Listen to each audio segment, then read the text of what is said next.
4장 4절 이 한 절 말씀 우리 합독해서 한 목소리로 읽도록 하겠습니다. 주 안에서 항상 기뻐하라.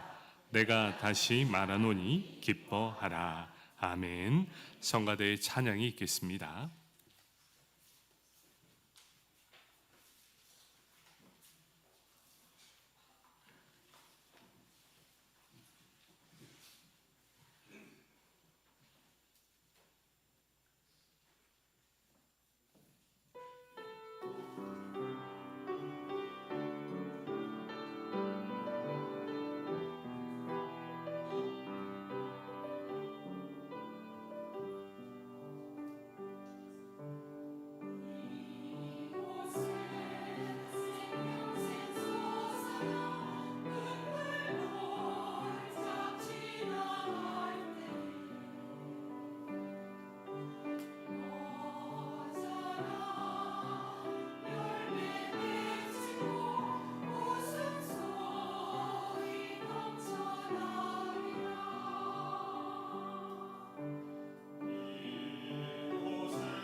아멘. 우리의 찬양을 받으실 하나님께 박수로 영광 올려드리겠습니다.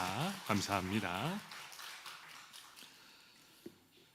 우리 빌립보서 4장 4절 우리는 하나입니다. 그 두 번째 시간입니다. 오늘 말씀은 기뻐하라 라는 주제입니다. 우리 말씀을 듣기 전에 옆 사람 바라보면서 이렇게 인사하도록 하겠습니다. 당신의 인생이 기대가 됩니다.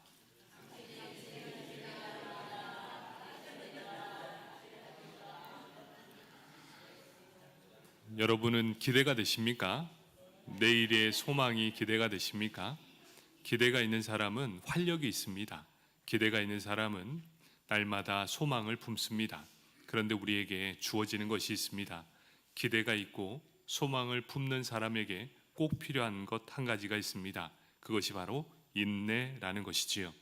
기대를 품는 사람, 그 사람은 소망이 있습니다.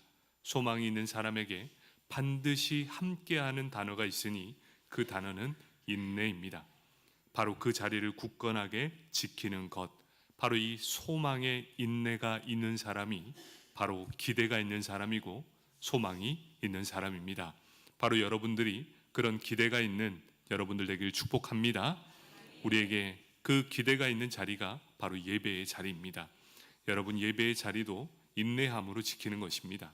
인내 없이는 절대로 지킬 수가 없는 것이지요. 예배자에게 소망이 있고 기대가 있는 이유는 하나님이 그와 함께 하시기 때문입니다. 하나님의 말씀을 믿으십시오. 그리고 그대로 이루어질 줄 믿으십시오. 하나님은 반드시 이루어 주실 것입니다. 바로 그것이 기대함이요, 그게 바로 소망입니다. 바로 이 소망이 있는 자들에게 꼭 필요한 것, 인내. 바로 이 인내가 우리에게 넘쳐나길 축복합니다. 아멘. 우리가 지난 시간에 다루었던 이 큰 주제가 무엇입니까? 이와 같이 주 안에 서라 라는 주제를 가지고 함께 나누었습니다. 주 안에 서라. 이 말씀을 통해 빌립보 성도가 지금 당하는 고통, 그 당하는 어려움들 가운데 너희 흔들리지 말고 굳세게 서 있어. 그러면 그 안에서 반드시 회복이 있을 거야. 그 안에 포함되는 것이 무엇입니까? 결국 인내함이었습니다. 주 안에서, 바로 서 있는 것 자체가 인내를 의미하는 것이지요. 인내함으로 소망을 품어라. 그리하면 그 말씀이 너희에게 기대함으로 다가오게 될 것이다 라고 말씀하고 있습니다. 이와 같이 주 안에 서라. 여기서는 6가지 명령이 있었습니다. 그 첫 번째 명령이 무엇입니까? 주 안에서 같은 마음을 품으라. 분쟁이 사라지는 그 귀한 은혜가 같은 마음을 품는 것인데, 그 같은 마음이 무엇입니까? 예수 그리스도의 겸손한 마음을 품을 때 교회는 하나 되게 될 것이다. 이렇게 명령하고 있습니다. 이제 그 두 번째 명령입니다. 주 안에서 항상 기뻐하라. 이렇게 명령하고 있습니다. 빌립보서 4장 4절 말씀입니다. 주 안에서 항상 기뻐하라. 내가 다시 말하노니 기뻐하라. 이렇게 말씀합니다. 짧고 명료한 말씀입니다. 엄청 간결합니다. 주 안에서 항상 기뻐하라. 내가 다시 말하노니 기뻐하라. 너무나 짧고 명료한 말씀입니다. 그런데 우리에게 주는 교훈은 그리 간단치 않는 말씀입니다. 기뻐하라. 여러분, 기뻐하라, 이 의미는 어떤 의미입니까? 어떤 욕구가 충족되었을 때 마음에 생기는 감정, 결국 기쁨은 감정이라는 것입니다. 그렇게 우리는 이 기쁨의 감정을 누리기 위해서 그것을 쫓아다니게 된다는 것이지요. 음식을 좋아하는 사람이 있습니다. 맛집을 선호하는 사람, 그 사람들은 그 기쁨을 누리기 위해서 어떻게 합니까? 여기저기 맛집을 찾아 탐방합니다. 그래서 일지도 기록합니다. 왜 그렇습니까? 그 먹는 기쁨을 누리기 위해서 그렇습니다. 어떤 사람은 여행을 참 좋아합니다. 그래서 여행을 잡습니다. 왜 그렇습니까? 여행을 통해 기쁨을 누리기 위해서입니다. 또 어떤 사람은 소유하는 데 욕심이 있습니다. 소유하는 데 기쁨을 누리는 사람이 있습니다. 그래서 핸드폰이 나오면 가장 최신상을 삽니다. 왜 그렇죠? 그것을 구입함으로 자기에게 만족함, 기쁨을 주기 때문입니다. 또 어떤 사람은 자동차가 나오면 신차를 계속해서 구입합니다. 왜 그렇습니까? 그 차를 구입함으로 나에게 기쁨을, 감정을 소비하기 위해서. 또 어떤 사람은 갖고 싶은 집이 있습니다. 그 집을 가질 때 기쁨을 누릴 수 있다라고 말하고 있습니다. 그러면 여기서 우리가 나의 욕구와 내가 원하는 것을 얻었을 때, 충족되었을 때 기쁨을 누린다. 이것이 기쁨의 정의라면, 그 반대로 나의 욕구가 충족되지 않았을 때는 기쁨을 누릴 수 없다라는 것이죠. 그렇다면 우리에게 답이 나왔습니다. 사람들이 기뻐하지 않는 이유가 무엇입니까? 왜 기뻐하지 않는가?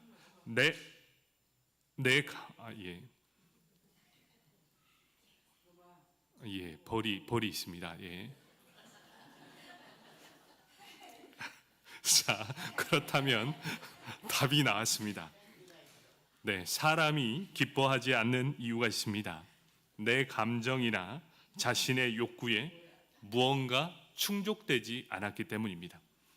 여러분은 왜 기쁨이 없는가? 잘 한번 보십시오.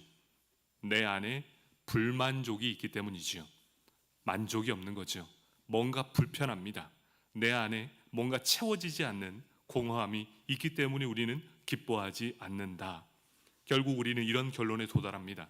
내가 기뻐할 수 없는 것은 내 안에 이 공허함을 채워줄 무언가가 없다라는 사실입니다. 그러면 바울이 오늘 명령하는 이 기뻐하라는 의미가 무엇입니까? 오늘 말씀은 바로 여기서부터 시작합니다. 성경에서 말씀하는 기뻐하라는 의미는 무엇입니까? 기뻐하라는 말씀은 카이로라는 헬라어입니다. 현재 능동태 명령형입니다. 이 말씀을 해석하면 이렇습니다. 너희가 어떤 상태에 있든지 계속해서 기쁨을 선택해라 라는 것입니다. 사도 바울은 어떤 환경이나 상황에서도 너의 공허함을 찾아 돌아다니는 것이 아니라 항상 기뻐함을 선택하라. 그러면서 한 번 더 덧붙입니다. 내가 다시 말하노니, 이렇게 덧붙이면서 재차 강조하고 있다는 것이지요. 한 번 기뻐하라는 것도 아니고 내가 다시 말하노니 너희는 기뻐하라, 이렇게 두 번이나 말씀하고 있다는 것입니다. 이 말씀을 해석해 보면 이렇습니다. 너의 공허함이 있는데 이 공허함을 채울 수 없다. 하지만 이 공허함을 하나님 안으로 채워준다면 이 모든 것들을 다 극복할 수 있게 될 것이다. 하지만 문제가 있다. 믿음의 사람, 내 안에 공허함을 예수 안으로 다 채웠다 할지라도 너희 앞에, 믿음의 길을 걸어가는 너희 앞에 수많은 어려움과 핍박과 환난이 너희에게 올 것이다. 그렇게 너희에게 환난과 핍박이 올지라도 이러한 아픔 앞에 너희는 절대로 낙심하거나 그 자리에 피하지 말고, 나는 너희에게 다시 한번 말한다. 이러한 고난 앞에서도 기쁨을 과감없이 선택하라. 그것이 바로 내가 너희에게 주는 명령이다 라고 말씀하고 있는 것입니다. 여러분, 믿음의 길은 쉽지 않습니다. 많은 유혹이 있을 것이고 많은 아픔이 있을 것이고 많은 상처가 있을 것입니다. 그것을 알고 가야 합니다. 하지만 우리는 기억하고 있습니다. 하나님이 우리와 함께 하심으로 이 모든 환난과 모든 어려움 가운데서도 반드시 승리하게 하실 그 하나님을 기억하며 나아간다. 그게 바로 기대하는 심령이고 소망이 넘쳐나는 심령이기 때문입니다. 그런데 바울이 모든 성도님들 앞에서 이런 말을 할 수 있는 이유가 무엇이겠습니까? 바로 이러한 삶을 살았기 때문입니다. 우리가 예수를 믿는 이유, 예수님의 삶을 닮아가는 이유가 무엇입니까? 바로 우리가 예수의 삶을 보았기 때문입니다. 그렇게 사셨고 너희도 그렇게 살아라 라고 말씀했기 때문입니다. 바울은 당당하게 기뻐하라, 내가 다시 말하노니 기뻐하라, 이렇게 말할 수 있었다는 것은 바울의 삶이 그런 인생을 살았기 때문이었습니다. 빌립보서 2장 17절 18절 말씀입니다. 만일 너희 믿음의 재물과 섬김 위에 내가 나를 전제로 드릴지라도 나는 기뻐하고 너희 무리와 함께 기뻐하리니 이와 같이 너희도 기뻐하고 나와 함께 기뻐하라. 이렇게 기록하고 있습니다. 당시 이스라엘 백성은 매일 제사를 드렸습니다. 제사를 어떻게 드렸습니까? 아침과 저녁에 양 한 마리씩을 전제로 드렸다는 제사, 바로 그런 제사를 매일 드렸습니다. 비가 오나 눈이 오나 바람이 부나 태풍이 부나 그 자리에 굳건하게 서서 아침과 저녁 매일 제사를 드렸던 사람들입니다. 바로 그곳에서 양을 잡아 올립니다. 그 양을 잡아 올릴 때 고운 가루 2리터를 그 위에 얹습니다. 그리고 가장 마지막에 포도주 1리터를 그 위에 붓게 됩니다. 바울은 구약의 이 제사를 보여주면서 빌립보 성도들이 바로 그 제물들이었다라는 것을 보여주고 있습니다. 그들의 사랑의 수고와 사랑의 섬김이 있었고 그들이 바로 믿음의 제물이었다. 나는 바로 그들 위에 부어지는 이 포도주와 같은 존재였다라는 것을 말씀해 주고 있습니다. 여기에서 전제라는 것은 두 가지의 의미를 가지고 있습니다. 첫 번째, 이 전제가 부어진다, 포도주가 부어진다는 것은 마지막 의식, 바로 제사의 마지막을 의미하고 있습니다. 곧 생명의 끝을 말씀하고 있는 것이죠. 이제 내 생명이 전제로 부어집니다. 이 말은 이제 내 생명이 끝이 나게 됩니다. 이 말씀입니다. 두 번째로, 내가 전제로 드려진다는 것은 내 인생 전부를 하나님 앞에 다 쏟아 부었습니다. 바로 바울의 인생이 바로 그런 인생을 살았다는 것이지요. 자신의 인생 전부를 하나님을 위해, 예수를 위해 내 존 전제를 다 쏟아붓는 인생을 살게 되었습니다. 그럴지라도 나는 기뻐하고 언제나 기뻐함을 선택하겠습니다. 여러분들도 이제 어떤 일이 있을 때마다 기쁨을 선택하십시오. 바로 이 바울이 이런 말씀을 하고 있는 거예요. 바울의 말씀이 설득력이 있으십니까? 나도 이런 전제로 내 삶을 전부를 다 드렸으니, 그리고 언제나 나는 기쁨을 선택했으니 여러분들도 항상 기쁨을 선택하길 바랍니다. 만약 생명을 다하는 일일지라도 그 길을 선택하십시오 이라는 말입니다. 바울은 4장에 와서 두 번이나 더 강조합니다. 반복은 강조입니다. 이 명령은 너희가 어떤 상황과 또 어떤 조건에 있을지라도 반드시 기쁨을 지켜내야 합니다 라는 것을 의미하고 있다는 것이죠. 왜 이런 말을 강조하고 있을까요? 지금 그렇지 못한 상태였기 때문이죠. 기쁨을 선택할 수 없는 조건에 빠져 있었기 때문입니다. 도무지 기뻐할 수 없고 도무지 힘이 나지 않는 상황에서 바울은 명령을 하고 있어요. 기뻐하라. 다시 한번 말하노니 너희 기뻐하라. 이렇게 말씀하고 있다는 것입니다. 예수님도 이와 같은 명령을 우리에게 내리셨습니다. 마태복음 5장 11절 12절 말씀입니다.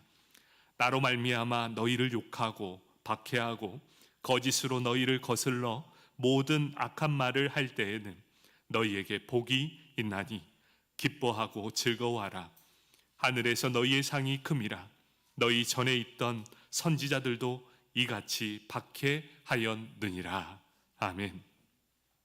예수 때문에 박해를 받고 이 복음 때문에, 예수님 때문에 상처를 받더라도, 모든 악한 말로 너희를 공격할지라도 너희는 언제나 기쁨을 선택하길 바란다.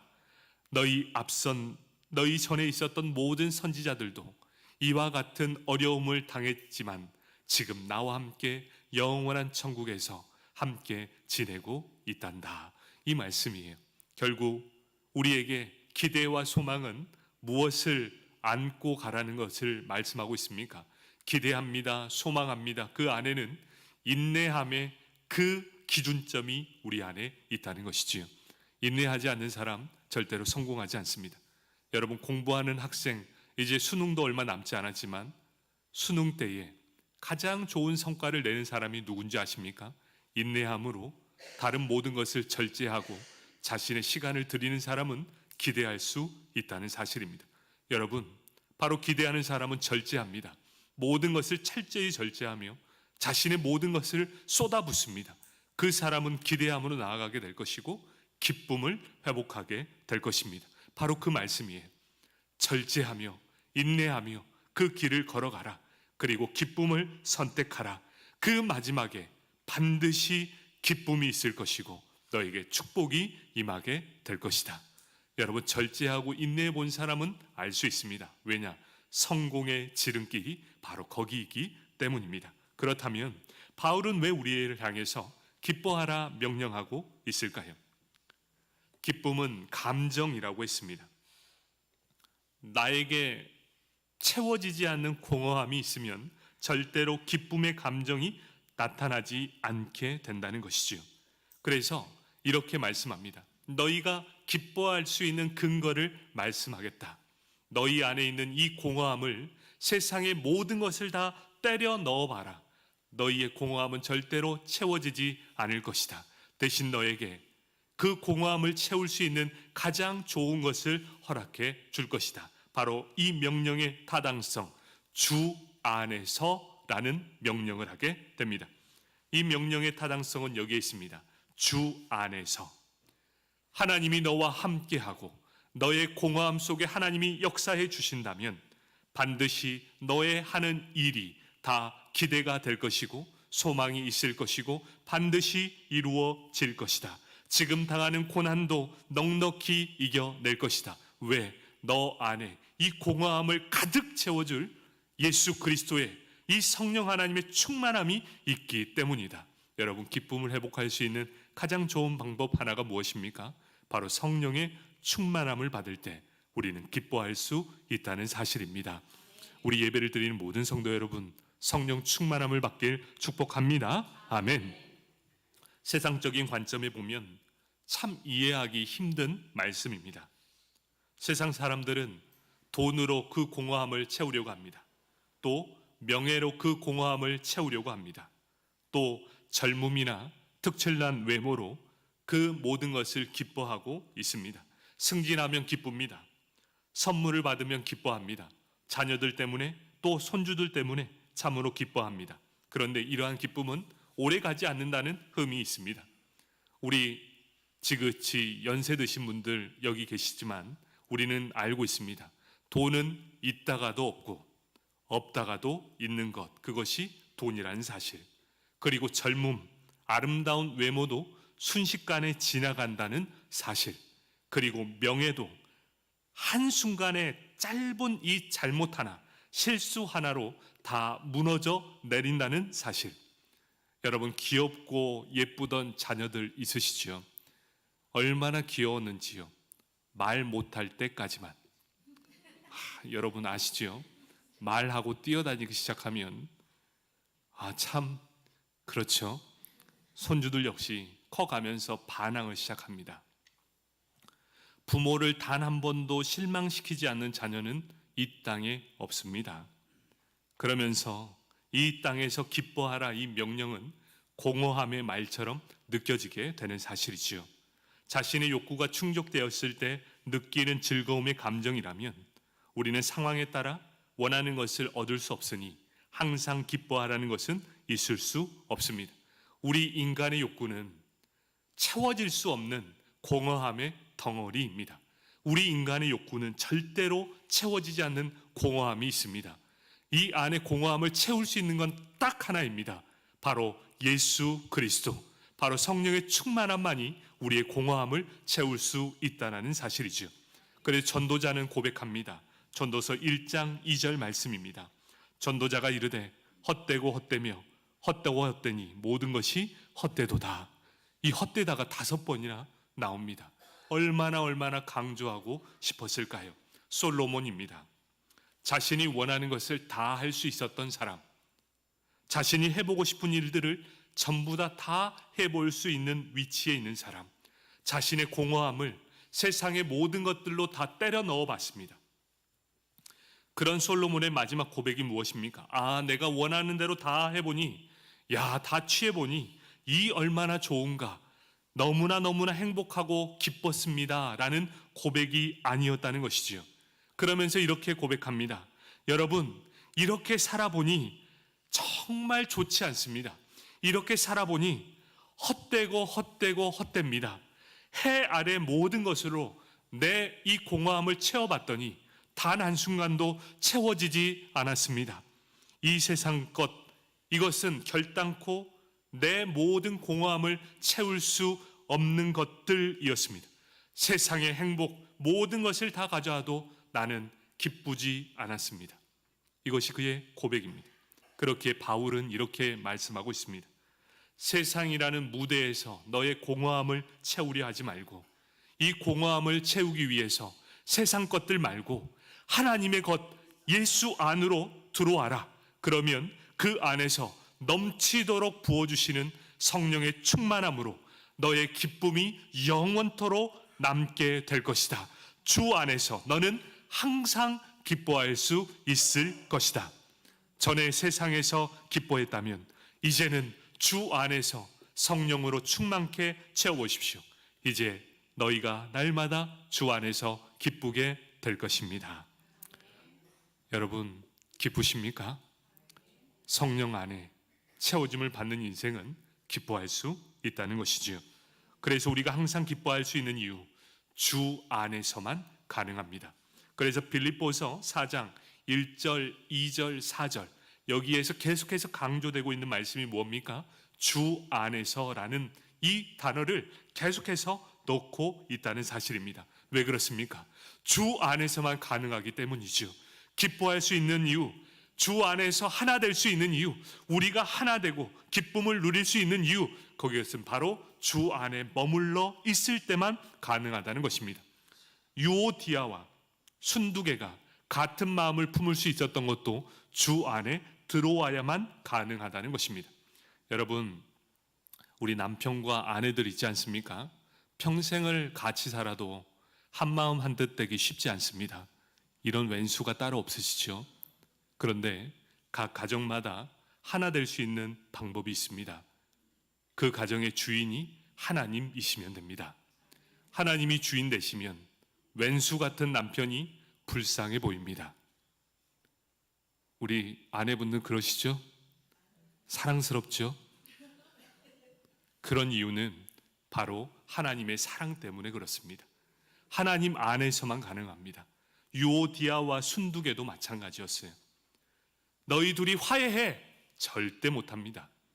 주 안에서 화해하십시오 라고 하면 성령의 충만함으로 서로 사랑으로 끌어안게 된다는 것입니다. 바로 이 모든 일을 가능하게 하는 것, 주 안에서 하나 되는 것, 그리고 우리가 기쁨을 누릴 수 있는 이유, 바로 주 안에서만 가능하다는 것입니다. 왜 그러면 주 안에서만 가능합니까?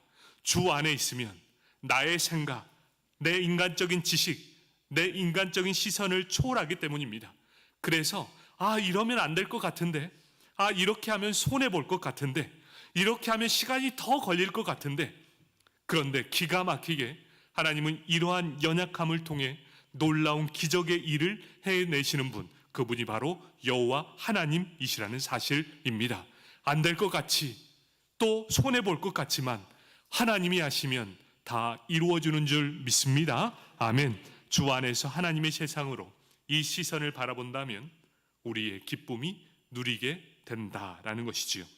우리 하나님은 모든 것을 할 수 있는 분이십니다. 어떤 문제를 해결하셨습니까? 사람과 인간 사이에 절대로 해결하지 못할 이 기가 막힌 간극을 예수 그리스도의 죽으심으로 해결해 주신 분, 그분이 하나님이십니다. 하나님과 우리 죄인 사이에 이 모든 이 다리를 놓으신 분이 어떠한 사람과의 관계를 해결하지 못하시겠습니까? 또 우리의 모든 부분을 해결해 주시고 기쁨을 충만하게 해주실 분, 바로 그분이 하나님이십니다. 우리가 주 안에 머물러 있으면 어떠한 기적이 일어납니까? 시편 23편 1절 말씀입니다. 여호와는 나의 목자시니 내게 부족함이 없으리로다.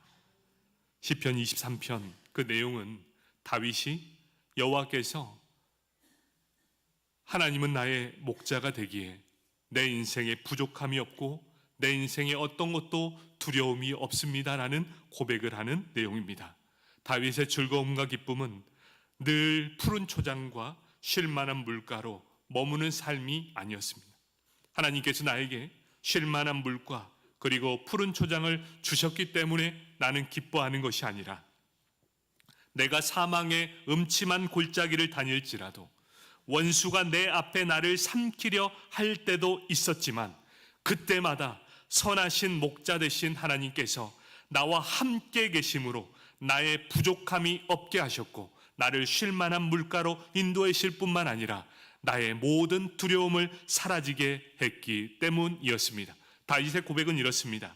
다윗의 기쁨의 이유, 푸른 초장이 아니라 하나님이 나와 함께 하심을 믿었기 때문입니다. 바로 충만함, 바로 기쁨의 근원이 하나님이셨다는 것입니다. 사랑하는 성도 여러분, 주 안에서 우리의 상황과 문제를 뛰어넘는 이 기쁨, 이 삶의 공허함을 주 안에, 성령 안에 채운다면 우리는 그 누구에게도 빼앗길 수 없는 이 기쁨을 누리게 될 것입니다. 그래서야 기뻐하고 나는 더욱더 강조하고 기뻐합니다라는 고백을 할 수 있다는 사실입니다. 그렇다면 우리가 한번 기억해야 될 내용이 있습니다. 우리는 왜 기쁨을 잃어버리고 살습니까? 왜 여러분은 기뻐하지 않습니까? 이유는 분명합니다. 하나님을 잊어버렸기 때문입니다. 하나님을 찾는 방법을 잃어버렸기 때문이지요. 하나님을 떠나 주 안에 있는 것이 아니라 내 안에 채우려고 하는 것이, 이 공허함을 무엇으로 채우려고 하는가 한번 여러분 보십시오. 하나님 위에 다른 것으로 채우려고 하니 내 안에 기쁨이 없습니다. 경쟁심만 드글드글합니다. 저 사람을 이겨내야 내가 더 기뻐하는 것처럼 보이기 때문입니다. 여러분, 기쁨이 없는 이유는 하나님을 떠나 주 밖에서 다른 것으로 내 위안을 삼으려고 하기 때문입니다. 여러분, 문제는 환경에 있는 것이 아니고 다른 사람에게 있는 것이 아닙니다. 내가 이렇게 지낸 건 다 남 탓이 아닙니다. 내가 지금 하나님을 잊어버렸고 이 현실의 문제에 압도되어서 하나님을 버렸기 때문입니다. 우리 다시 주님을 내 안으로 모셔야 합니다. 모든 것을 잃어버리고 실패한 것처럼 생각될 때 그리스도 안에 머무는 성도는 그 어느 것 하나 잃어버리지 않게 되는 것, 그리고 절대로 실패하지 않는 인생이 된다는 것입니다. 주 안에 머무르십시오. 그러면 기쁨이 회복될 것입니다. 왜 그렇습니까? 예수님은 나의 구원자이시요 나의 피난처가 되시기 때문입니다. 주님은 나의 하나님이 되시기 때문입니다. 이 땅에 우리가 겪는 고난과 실패와 결핍이 결국 우리를 망하게 하는 것이 아닙니다.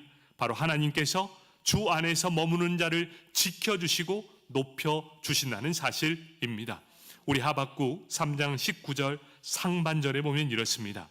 주 여호와는 나의 힘이라 나의 발을 사슴과 같게 하사 나를 나의 높은 곳으로 다니게 하시리로다. 아멘. 하박국의 마지막 결론입니다. 여호와는 나의 힘이십니다 라는 고백입니다. 지금 참으로 비참한 상황이 있었어요. 이제 다 망해가는 상황이었어요. 그런데도 불구하고 기대와 소망을 품습니다. 하박국이 인내함을 품고 하나님을 기대합니다. 그리고 소망을 품게 됩니다. 어떤 문제, 어떤 역경도 하나님께서 나의 해결자가 되심으로 모든 문제를 해결해 주실 거라는 그 확신에 찬 기대. 하나님은 나의 힘이십니다. 여호와는 나의 힘이 될 것입니다. 바로 이것입니다. 하나님은 절대로 우리 인간이 문제에 압도당해서 의기소침하며 그 자리에 머물러 있지 않기를 원한다는 사실입니다. 나의 발을 사슴과 같게 하시고 우리를 높은 곳에 다니시게 하시는 분, 그분이 바로 여호와 하나님이십니다. 사슴이 가장 잘하는 것이 무엇입니까? 바로 이 산악지대에 민첩하고 날렵하게 뛰어다닐 수 있는 유일한 동물이 바로 이 사슴입니다. 그래서 하나님은 사슴에 비유합니다. 험준한 인생길, 너희가 나와 함께 한다면 그 땅에서도 뛰어다니고 아주 날아다니게 할 것이다. 이 문제 앞에 너희가 무릎 꿇는 자가 아니라 어떠한 역경과 시련이 너희 앞에 있을지라도 주 안에 머무르고 내가 너희와 함께 한다면 이 모든 것을 넉넉하게 승리하게 할 것이다 라는 고백을 하고 있는 것입니다.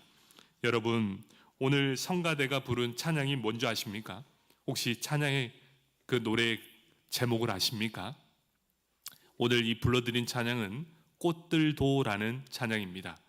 꽃들도는 원래 일본의 찬양입니다. 일본의 찬양인데 그 찬양의 배경이 이렇습니다. 후쿠시마 원폭이 떨어졌습니다.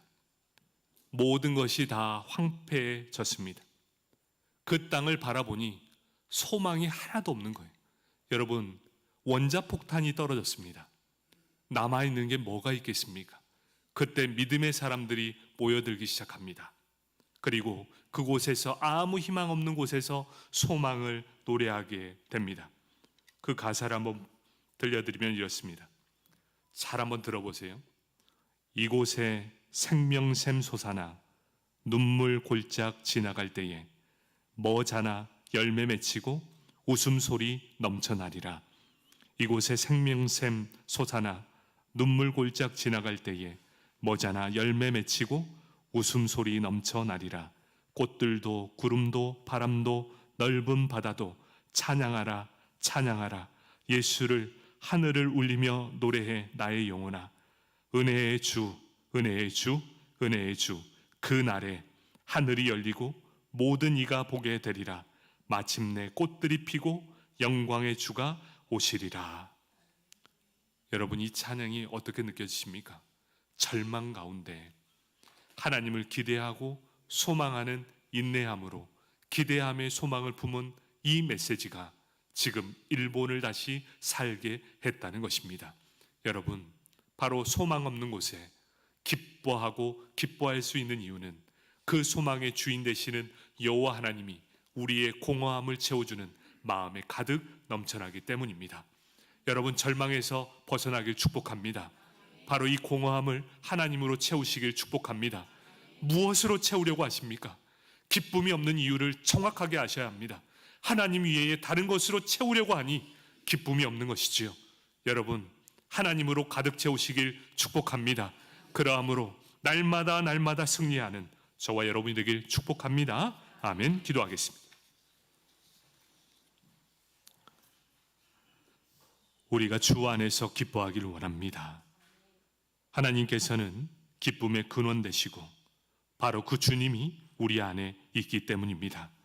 우리 하나님은 전능의 하나님, 우리 하나님은 전지의 하나님, 나의 형편과 상황을 아시는 분, 그러함으로 가장 좋은 실만한 물가로 인도해 주시는 분, 그분이 바로 나의 하나님이시기 때문입니다.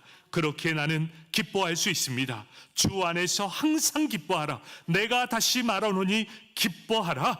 아버지 하나님, 이 기쁨을 누리는 우리 모두가 되게 하여 주옵소서. 예수님의 이름으로 기도드립니다.